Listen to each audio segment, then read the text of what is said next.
नमस्कार, जय जोहार। क्या आप भी गवर्नमेंट एग्जाम्स की तैयारी करना चाहते हैं? क्या आप भी मेमोरी टेक्निक्स और ट्रिक्स के जरिए बहुत ही कम समय में स्मार्ट स्टडी करना चाहते हैं? क्या आप चाहते हैं कि सीजी व्यापम टॉपर आपको पढ़ाए? तो डाउनलोड करिए योगेंद्र साहू क्लासेस ऐप। यहाँ 10 से अधिक गवर्नमेंट एग्जाम्स क्रैक करने वाले और सीजी व्यापम टॉप करने वाले योगेंद्र सर सीजीपीएससी और सीजी व्यापम के अंतर्गत होने वाले सभी एग्जाम्स की तैयारी कराएं। तो डाउनलोड करिए Yogendra Sahu classes app to be the best, learn from the best.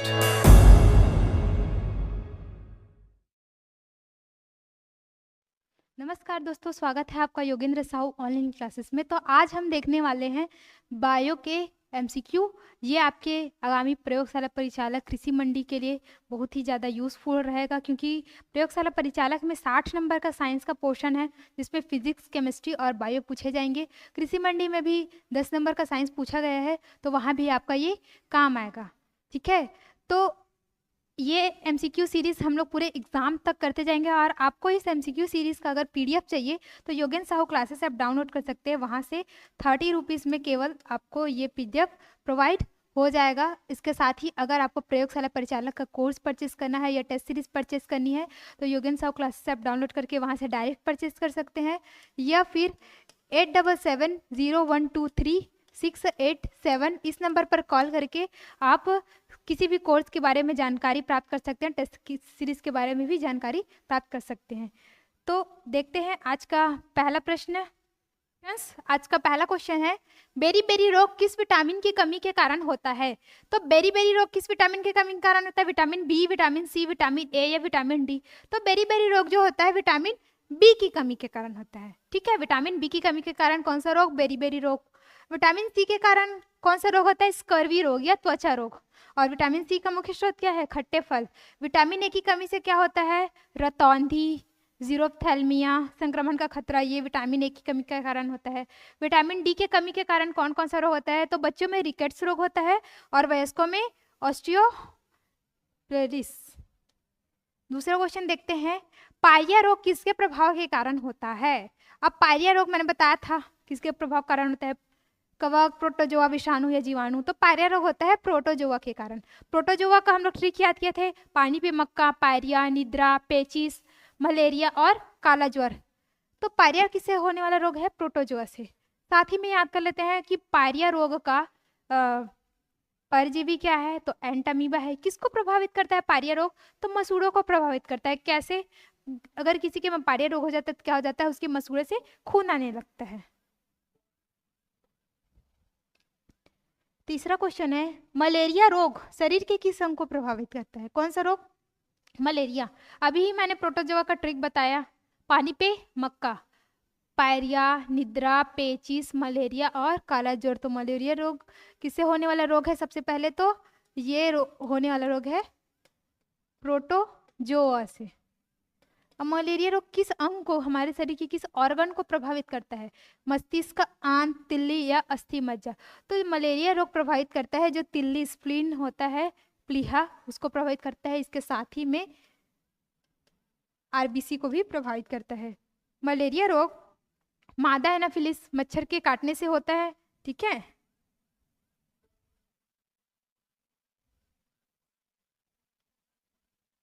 और मलेरिया रोग का परजीवी क्या है? अगर ऐसा क्वेश्चन है तो आप लोग लीजिएगा प्लाज्मोडियम। चौथा क्वेश्चन है, किस जीवाणु के कारण निमोनिया रोग होता है? जीवाणु मतलब बैक्टीरिया। ठीक है, बैक्टीरिया। किस बैक्टीरिया के कारण निमोनिया रोग होता है? तो mycobacterium tuberculosis, salmonella typhi, vibrio cholerae, diplococcus pneumoniae. तो मैंने कीवर्ड्स याद कराया था आपको थ्योरी क्लास में। तो निमोनिया रोग किससे होता है? निमोनिया रोग होगा निमोनी से। निमोनिया कहाँ से आया? निमोनी बैक्टीरिया से। Diplococcus pneumoniae. ठीक है, अब ये ट्यूबरकुलोसिस में मैंने क्या बताया था? टीबी रोग। कौन सा रोग? टीबी रोग। और ये टाइफी से कौन सा रोग? टाइफाइड। ठीक है, टाइफी से कौन सा रोग? टाइफाइड। और विब्रियो कोलेरिस से कौन सा रोग? तो विब्रियो कोलेरिस से ये आप कमेंट बॉक्स में बताएंगे। ठीक है, क्योंकि हर चीज हर सबका आंसर मैं ही बता दूंगी तो उतना मज़ा नहीं आएगा ना, आप भी बताते जाइए तो ऐसा लगेगा कि टू वे कम्युनिकेशन है, तो ज़्यादा अच्छा लगेगा। Two way. फिफ्थ क्वेश्चन है, एथिलिक फूड किसके प्रभाव के कारण होता है? कवक, बैक्टीरिया, वायरस, प्रोटोजोआ। तो एथिलिक फूड किसके कारण होता है? फंगस के कारण, कवक के कारण। ठीक है, कवक को क्या बोलते हैं? फंगस। फंगस से होने वाले रोग को कैसे याद किए थे? गंजा धमान खाए फंगस वाला फ्रूट। ठीक है, तो फ्रूट का वाला क्या था? एथलीट फ्रूट, जो पैरों की उंगलियों के बीच में हो जाता है अधिकतर, किससे होता है? फंगस से होता है। तो पांचवा क्वेश्चन हो गया। छठवा क्वेश्चन है, वेरियोला वायरस से होने वाला रोग निम्न में से कौन सा है? कौन सा वायरस का नाम दे दिया है यहाँ? Variola virus. इससे होने वाला रोग कौन कौन सा है? रेबीज, चेचक, डेंगू या इन्फ्लुएंजा। तो वेरियोला वायरस से कौन सा रोग होता है? तो वो रोग होता है चेचक, और इसके साथ में छोटी माता, जो चिकन पॉक्स बोलते हैं ना, वो रोग भी किससे ही होता है? वेरियोला वायरस से ही होता है। संपूर्ण शरीर को प्रभावित करता है। शरीर में कैसे हो जाते हैं? लाल दाने हो जाते हैं। किसमें? चेचक और छोटी माता में। रेबीज का वायरस क्या था? रेब्डो वायरस। ठीक है, रेब्डो वायरस ठीक है, रेब्डो वायरस किसको प्रभावित करता है? रेब्डो वायरस तो ये हमारे नर्वस सिस्टम को प्रभावित करता है, हमारे तंत्रिका तंत्र को प्रभावित करता है। इसमें क्या हो जाता है? रोगी पागल हो जाता है, जीभ उसका बाहर आ जाता है। डेंगू तो सभी को पता है। डेंगू किससे होता है? एडिस मच्छर के, और वो वायरस एडिस मच्छर के काटने से होता है डेंगू। और इन्फ्लुएंजा ये क्या? इसमें गलसोज, छींक, बेचैनी, इन्फ्लुएंजा होता है। ये भी क्या? संपूर्ण शरीर को प्रभावित करता है। मरास्म रोग किसकी कमी के कारण होता है? तो अब थ्योरी क्लास में मैंने पढ़ाया था कि विटामिन, कार्बोहाइड्रेट, प्रोटीन, इन सब की कमी से होने वाला रोग। तो जो मरास्म रोग है वो किसकी कमी के कारण होता है? विटामिन के, कार्बोहाइड्रेट के, प्रोटीन के या वसा के। तो मरास्म रोग होता है प्रोटीन के कमी के कारण। मरास्म रोग को सूखा रोग भी बोलते हैं। इसमें मांसपेशियां क्या हो जाती है? ढीली हो जाती है। प्रोटीन की कमी से एक और रोग होता है क्वाशियोका रोग, जिसको सूजा रोग बोलते हैं। निद्रा रोग का वाहक कौन है? तो निद्रा रोग का वाहक कौन है? सीसी मक्खी, बालू मक्खी, मादा एनाफिलिस या एंट अमीबा। तो निद्रा रोग किससे होने वाला रोग है? सबसे पहले तो ये पढ़ जान लेते हैं। तो ये है प्रोटोजोआ से होने वाला रोग। ठीक है, प्रोटोजोआ से होने वाला रोग कौन सा है? निद्रा रोग। अब निद्रा रोग का वाहक कौन सा है? तो निद्रा रोग का वाहक है सीसी मक्खी। सीसी से खा पी के आएंगे, बहुत ज्यादा क्या आएगा? नींद आएगा। नींद के साथ क्या आ गया? फीवर आएगा। किसमें? निद्रा रोग में। किसको प्रभावित करता है? ये हमारे मस्तिष्क को, ब्रेन को प्रभावित करता है। ठीक है, किसको प्रभावित करता है? हमारे ब्रेन को प्रभावित करता है। बालू मक्खी किसका वाहक है? तो ये है काला ज्वर, जिसको बोलते हैं ये काला जर या काला ज्वार बीमारी, ये उसका है बालू मक्खी। मादा एनाफिलिस सभी को पता है, क्या चीज? मलेरिया। ठीक है, तो मादा एनाफिलिस मच्छर पता चल गया किसका है? मलेरिया का। तो ये हो गया 8वां क्वेश्चन। 9वां क्वेश्चन की ओर बढ़ते हैं। हेपेटाइटिस किस अंग को प्रभावित करता है? फेफड़ा, मस्तिष्क, लीवर या आंख। तो मैंने थ्योरी क्लास में बताया था, हेपेटाइटिस का एक और नाम बताया था। तो हेपेटाइटिस किसका नाम है? पीलिया। पीलिया में क्या होता है? पूरा जो हमारा शरीर है वो पीला पड़ जाता है, यूरिन भी पीला हो जाता है, आँख का जो व्हाइट वाला पोर्शन है वो भी पीला हो जाएगा, नाखून का व्हाइट वाला पोर्शन, ये सब भी क्या हो जाएंगे? पीले हो जाएंगे। ठीक है, तो ये कौन से अंग को प्रभावित करता है? हमारे पीलिया लीवर को। लीवर मतलब हिंदी में यकृत बोलते हैं इसको। ठीक है, तो ये यकृत को क्या करता है? प्रभावित करता है, पीलिया। और ये किससे होने वाला रोग है? हेपेटाइटिस वायरस से। रेबीज नामक रोग किससे होता है? रेबीज नामक रोग किससे होता है? तो रेबीज का वायरस, रेब्डो वायरस, तो किससे होगा? विषाणु को ही क्या बोलते हैं? वायरस। ठीक है, रेब्डो वायरस किसको प्रभावित कर रहा है? हमारे तंत्रिका तंत्र को, नर्वस सिस्टम को। इसमें अगर किसी को रेबीज की समस्या होगी, किसी को कुत्ते ने काट लिया, उसने इंजेक्शन नहीं लगाया, तो कैसे टाइप का हरकत करने लग जाएगा? कुत्ते टाइप ही हरकत करने लग जाएगा। उसका जीभ भी बाहर आ जाएगा, रोगी हो जाएगा, पागल हो जाएगा, उसको पानी से डर लगने लग जाएगा। ठीक है, इसीलिए किसी को अगर कुत्ता काटता है तो उसको इंजेक्शन लगवाने की सलाह दी जाती है। अब स्कर्वी रोग किस अंग में होता है? हृदय, लीवर, फेफड़ा, त्वचा। तो स्कर्वी रोग पहले होता किससे है ये जान लेते हैं। तो स्कर्वी रोग होता है विटामिन सी की कमी के कारण। ठीक है, विटामिन सी की कमी के कारण कौन सा रोग हो जाता है? स्कर्वी रोग हो जाता है। और स्कर्वी रोग होता है वो कैसा रहता है? त्वचा संबंधित रोग हो जाता है, मतलब शरीर में वाइट वाइट दाग धब्बे ये सब किस में होता है? स्कर्वी रोग में होता है। तो ये किसको प्रभावित करता है? हमारी स्किन को प्रभावित करता है, त्वचा को प्रभावित करता है। 12वां क्वेश्चन है, निम्नलिखित में से कौन सा रोग संक्रामक है? मधुमेह, डिप्थीरिया, कैंसर या इनमें से कोई नहीं। तो संक्रामक मतलब फैलने वाला। ठीक है, एक से दूसरे में कैसे टाइप का फैलेगा, वैसी संक्रामक रोग कौन सा है? कैंसर है, डिप्थीरिया है या फिर मधुमेह है। मधुमेह मतलब जो शुगर की प्रॉब्लम हो जाती है वो। तो संक्रामक रोग कौन सा है? डिप्थीरिया है। ठीक है, आप जिसको शुगर रहता है उसी को रहता है, किसी दूसरे को फैल जाता है क्या? नहीं, कैंसर भी फैलने वाली बीमारी नहीं है, वो जिसको है उसी को रहेगा। ठीक है, वो जैसे किसी को छूने से उसके साथ खाने पीने से ये कैंसर रोग नहीं फैलता, ना ही ये शुगर फैलता है। ठीक है, डिप्थीरिया, डिप्थीरिया मैंने बताया था पंडित जी को न्यू टीका मिला, डी से था डिप्थीरिया। इसके बैक्टीरिया का नाम था डिप्थीरी। ठीक है, कोरोना माइक्रोबैक्टीरियम डिप्थीरी इसका। और ये प्रभावित किसको कर रहा था? श्वास नली को, जिसमें सांस लेने में दिक्कत होती है और दम घुटता है। किसमें? डिप्थीरिया में। इसके बचाव के लिए क्या लगाया जाता है? डीपीटी का टीका लगाया जाता है। नेक्स्ट क्वेश्चन है, पेयजल में फ्लोरीन की कमी से कौन सा रोग होता है? फ्लोरीन की कमी से कौन सा रोग होता है? पानी में पायरिया, पेचिस, दंत क्षरण, ट्रैकोमा। तो फ्लोरीन की कमी से होता है दंत क्षरण या कैरिज जिसको बोलते हैं। जैसे दांत के ऊपर में जो इनेमल रहता है ना, उनका क्या होने लग जाता है? क्षरण होने लग जाता है। तो फ्लोरीन की कमी से क्या हो रहा है? दंत क्षरण। पायरिया किससे हो रहा था? प्रोटोजोआ से हो रहा था, मसूड़ों को प्रभावित कर रहा था, मसूड़ों में खून आ रहा था। पेचिस भी प्रोटोजोआ से हो रहा था, आंत को प्रभावित कर रहा था, उल्टी, दस्त, दस्त के साथ खून, ये सब। ट्रैकोमा वायरस से हो रहा था, किसको प्रभावित कर रहा था? हमारे आंखों को, आंख लाल हो जाता था, आंख में दर्द होता था। ठीक है, नेक्स्ट क्वेश्चन है, कोढ़ रोग के जीवाणु का नाम क्या है? कोढ़ रोग बैक्टीरिया से होने वाला रोग है, अब उसके बैक्टीरिया का नाम क्या है? तो मैंने बताया था कि कोढ़ रोग प्रभावित किसको करता है? हमारे त्वचा को, हमारे नर्वस सिस्टम को। हाथ पैर उसमें गल जाते हैं, शरीर में दाग धब्बे पड़ जाते हैं। तो जैसे दाग धब्बा पड़ जाता है शरीर में, तो हम लोग क्या करते हैं? क्रीम का लेपन करते हैं।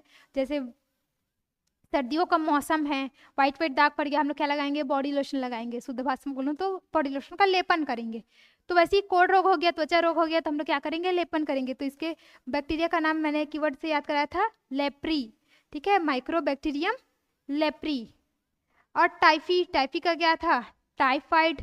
क्लासिडियम टेटेनी, टेटेनी को याद करना था, टिटनेस। ठीक है, तो टिटनेस का वायरस क्या है? तो टेटेनी।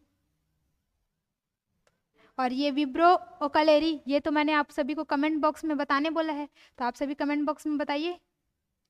15वां क्वेश्चन है, पानी में नाइट्रेट की अधिकता से कौन सा रोग होता है? इटाई रोग, ब्लू बेबी सिंड्रोम, मिनी माता रोग, त्वचा कैंसर।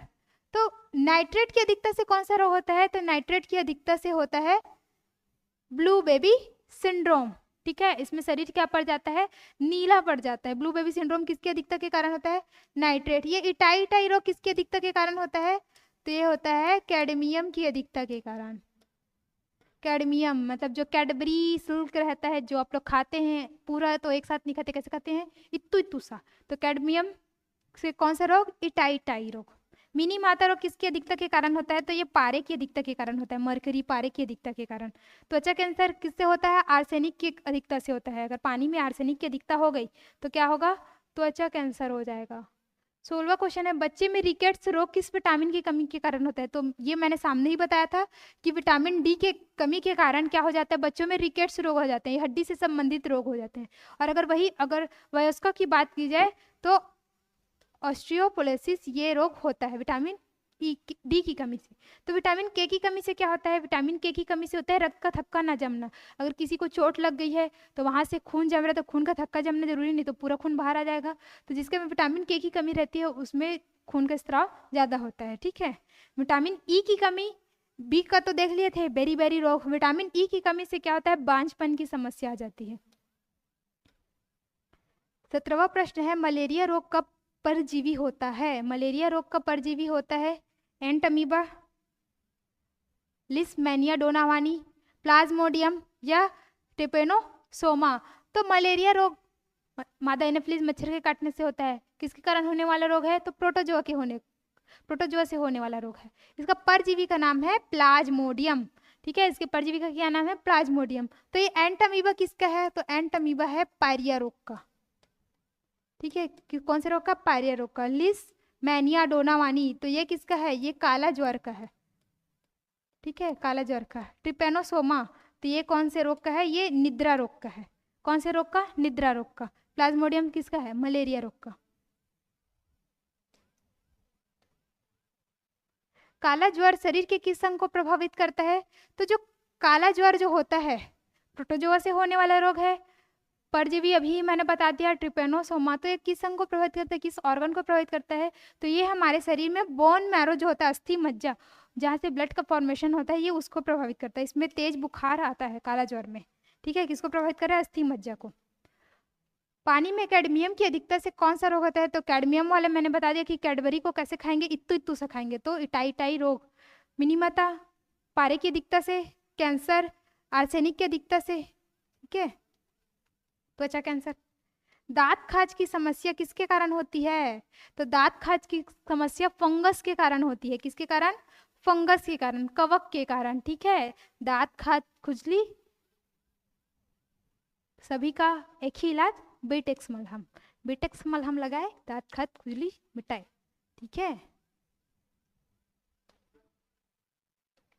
कोढ़ रोग शरीर के किस अंग को प्रभावित करता है।